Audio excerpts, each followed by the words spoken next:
I met this guy Sam our freshman year of college. Thought he was a weirdo as soon as he told me he was a history major, but it was confirmed when he told me his parents wouldn't let him drink caffeine at home. One time, we went to one of those classic college cold-pressed keggers, and he had a few too many and started rambling on and on about history.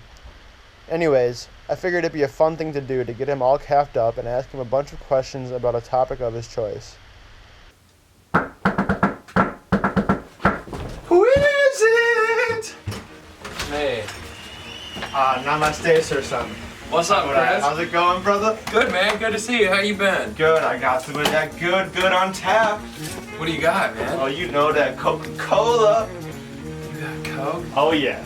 Only the best, the finest. Come on, I can't we're gonna get you wait. capped up. There you go, man.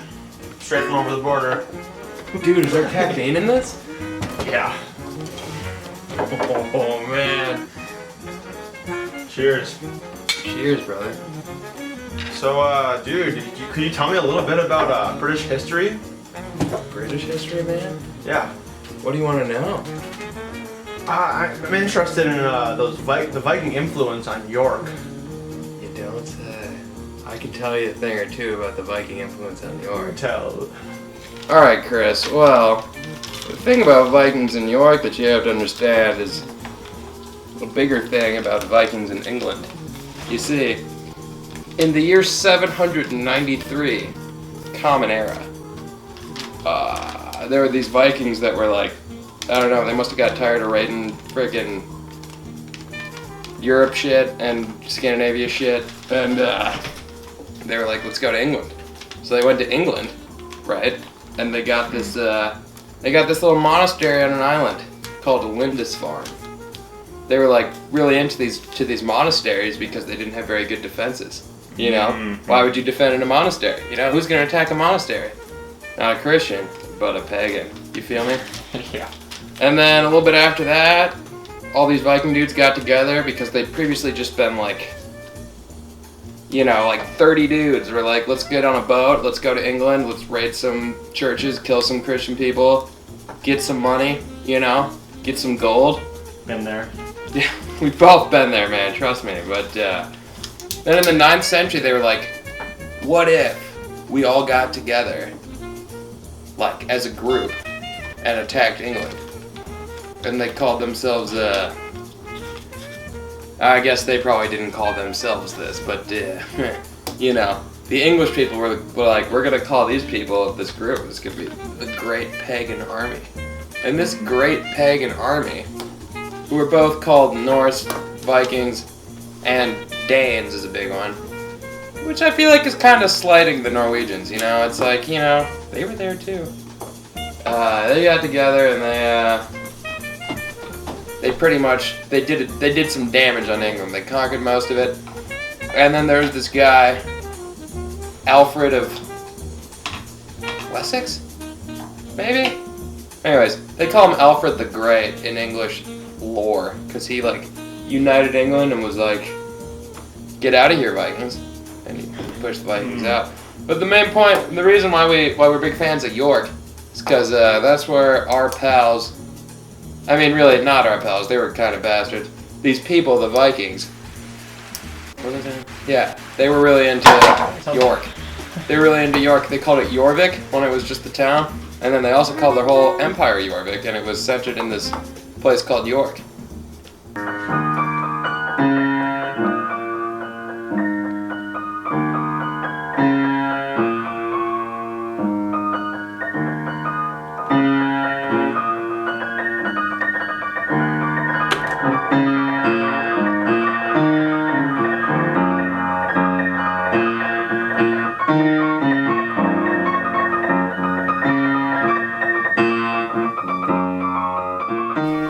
So, you know, I'm sure the Vikings spoke their own language. Did they affect the language of York in the long term?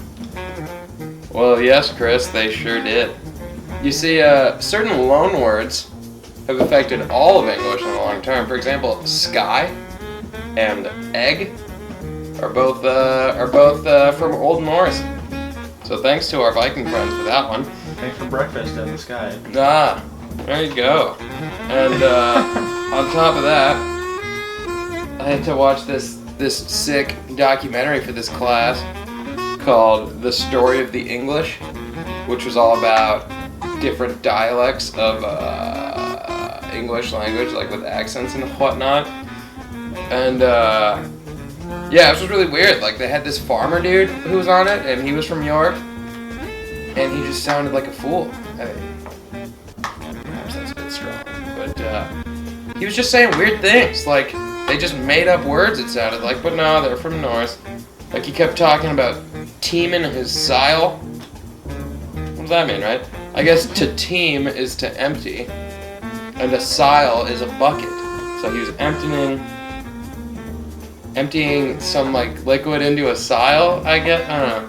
It was a whole ordeal. Was he milking a cow?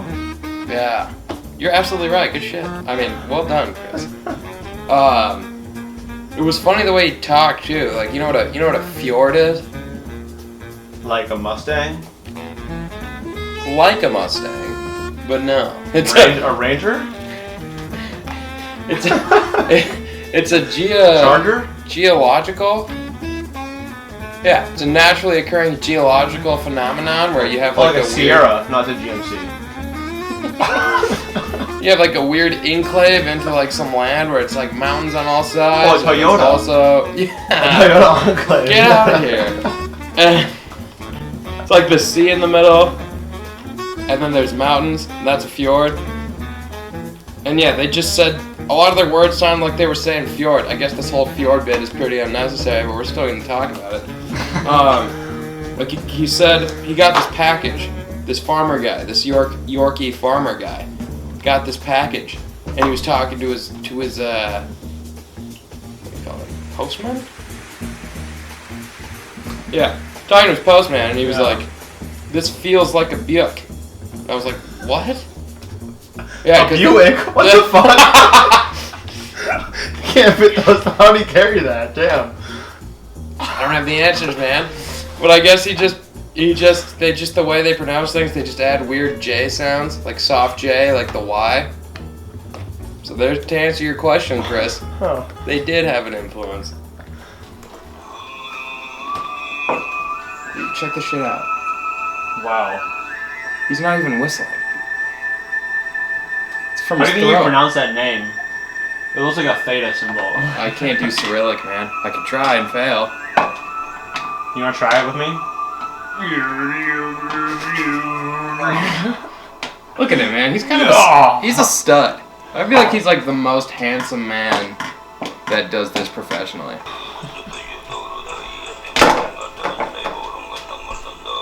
He gets down here, man. Boom. The bass line. So, York was big when the Vikings were there? Is it still? How's the economy? Well, Chris, York was real big when the Vikings were there.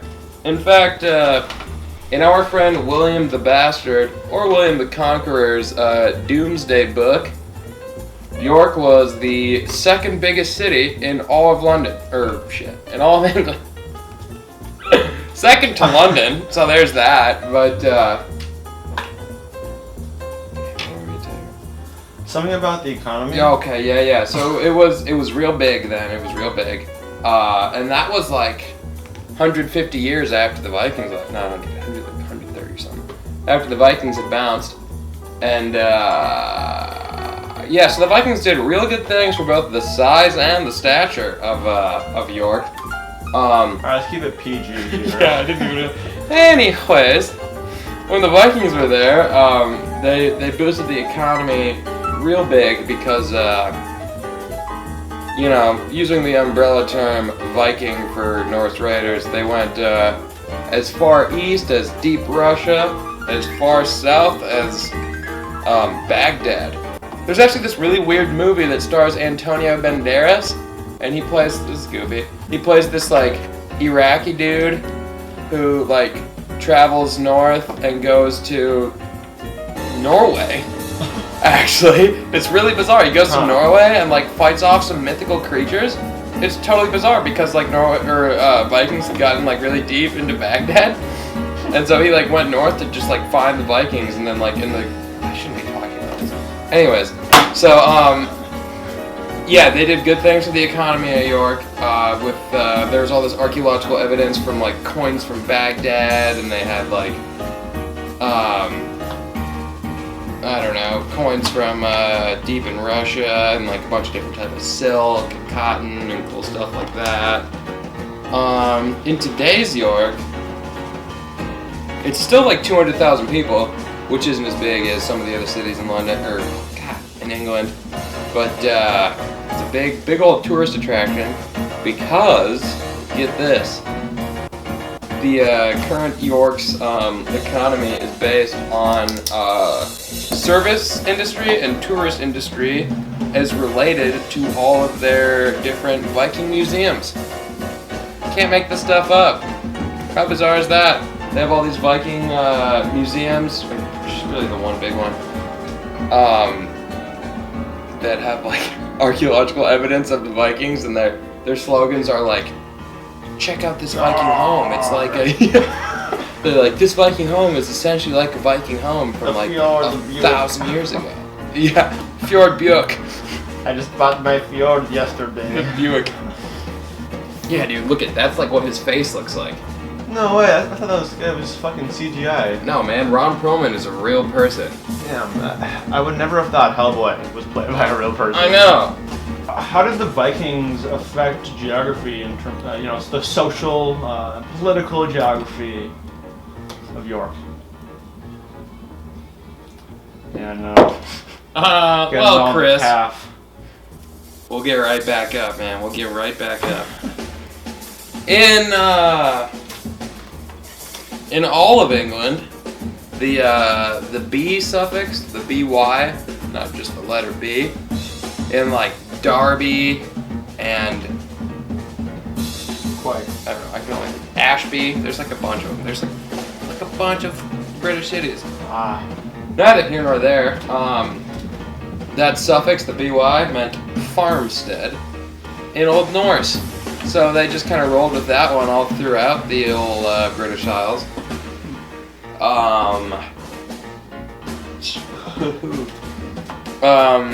And York specifically, which was called Eoforwick before the Vikings ever got there.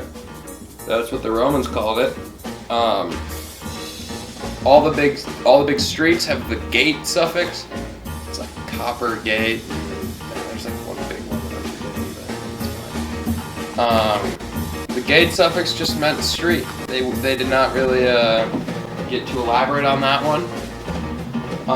Additionally, most other like classical Roman cities like like London, which was Londinium back when the Romans were having their big laugh throughout England,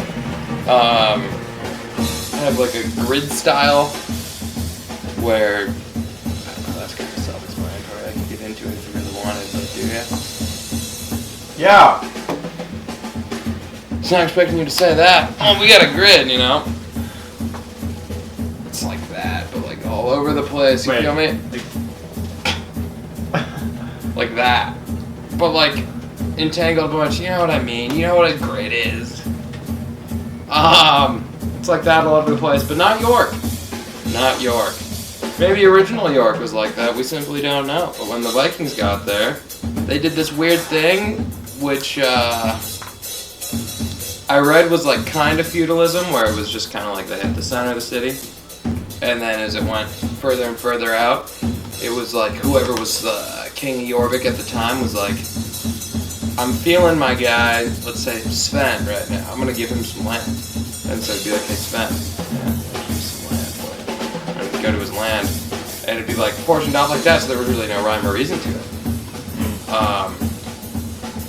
But at the same time, there is some archaeological evidence that states that like certain areas had to be a certain size, or at least that's what we think.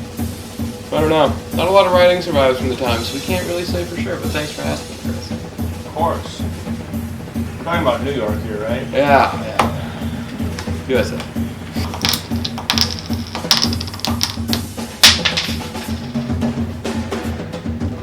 That's how Chester picks that up. Cat? No, that's our mouse. You have a mouse? Yeah, the mouse that lives here. No, fucking really? Yeah. We've never seen him, but we've seen evidence of him. Like what? I don't know, like one time he ate through one of Michaela's chip bags. And then, I don't know, didn't he leave droppings one time? Yeah. Oh. Probably dead, honestly. Yeah, he's probably dead, that was long. Probably like 4 months ago. You know those things reproduce like, Yeah. I think he was just a lone mouse. I'd say you know? bunnies, but I feel like we could do some Mice. other, yeah, have a laugh with that one. We'll have a laugh. We'll have a laugh. Anything else that you think I should know before we're too caffed up to continue this conversation? We could black out on caffeine pretty soon, shortly. Look at how black this stuff is. We've done a good number on that Coca-Cola. Well, Chris, I think it's important to note that the Vikings weren't really in York for all that long. We're talking less than 2 centuries, man. But in that short time, Embarrassing. yeah, I know. I mean, I'm Norwegian, so it hurts a little bit to know that my ancestors couldn't get it done. You know what I'm saying? No. But we weren't there for that long. Else you wouldn't be here. Yeah, that's right. Alright, biologist speaking here. Yeah, this guy Chris, man. This guy Chris. They weren't there for all that long, but they still made some lasting impacts. You know, without the Vikings, they wouldn't have this economy based on Viking museums. You know what I'm saying? Without the Vikings, they wouldn't talk like weirdos. No offense. Just objectively, you know what I'm saying? It's a bunch of you know what I'm saying, so with this one, but it works out pretty well. Anyways, man, Chris, thanks for the caffeine. It's been a wonderful time for me. Yeah, we'll get together for some caffeine soon. Cheers. Go to a coffee shop. Oh, double Can you imagine? espresso. Oh.